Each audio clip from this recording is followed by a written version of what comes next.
Hello, fair people of the internet. As you can see, things back here have changed a little bit. I've gotten everything cleared out of the back, and we started taking delivery of a few things.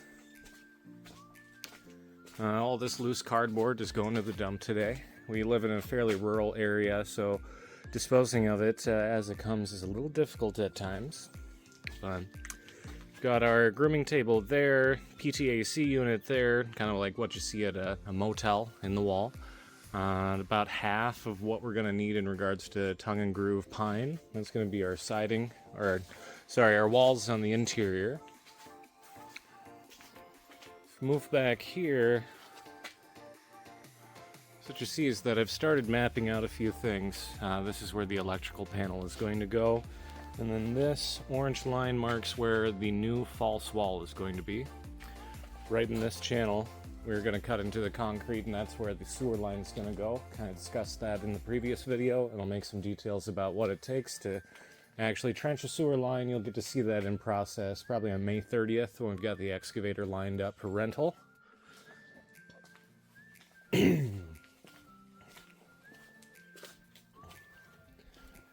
Beyond that, as we move back here, I've got it mapped out of where the HVAC is going to go. Slightly oversized for what we're actually going to cut into. Lining up some new windows, or some used windows.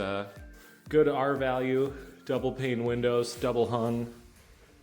And then we've got more mapping going on everywhere where you see little rectangles where our power outlet's going to go. One there,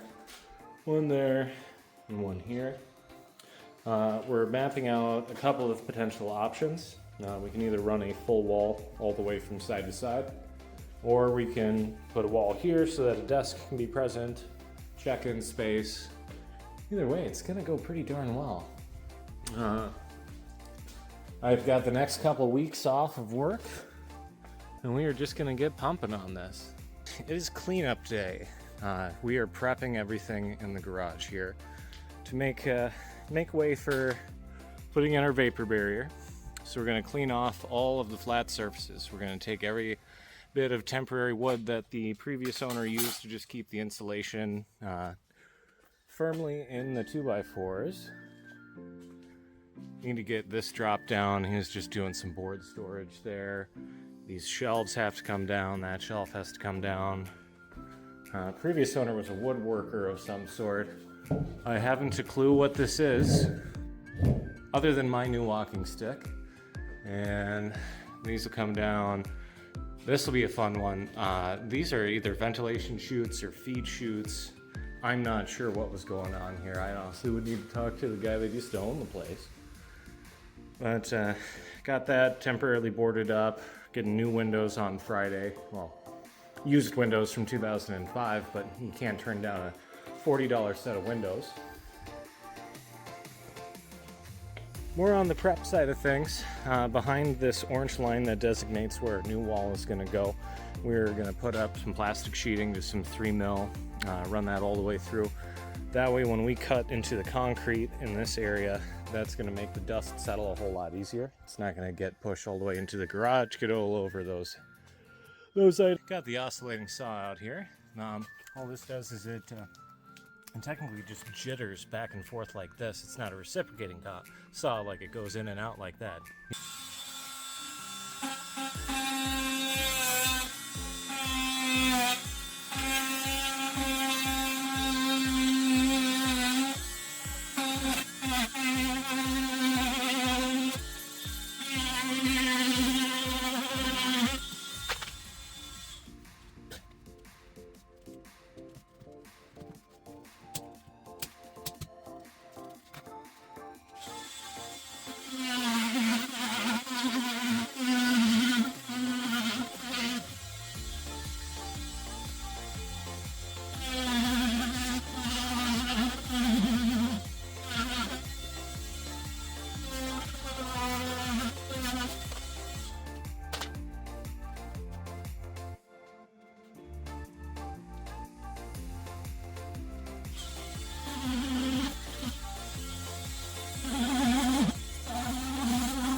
That's I like it. I can illustrate it. All those nails get off, so you can have back in place. Take care of this one. And move on. And it's take about 5 10 minutes of work. Should be 2 hours to go done.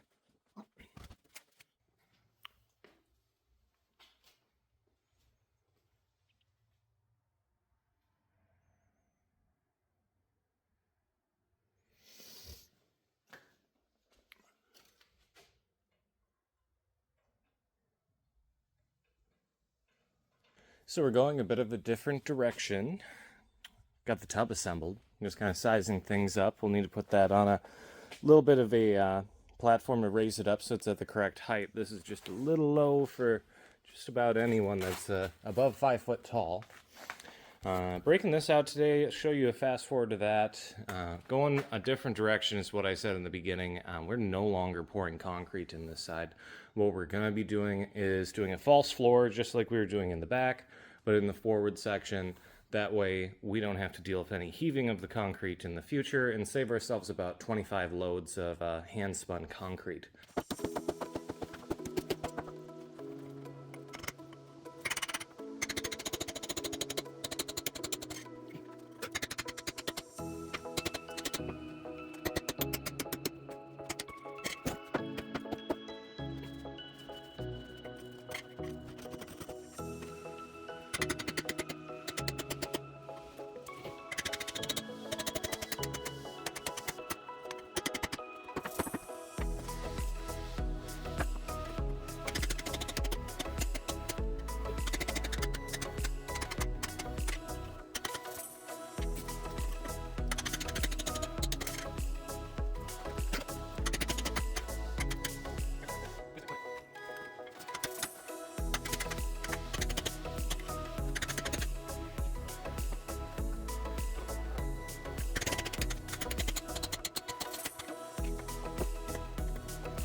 Just a nice little show and tell of what a half hour of using a sledge and a concrete chisel is going to get you. It's not all that much. We got a long ways to go. And we still got to do that side when we do the door. My arms are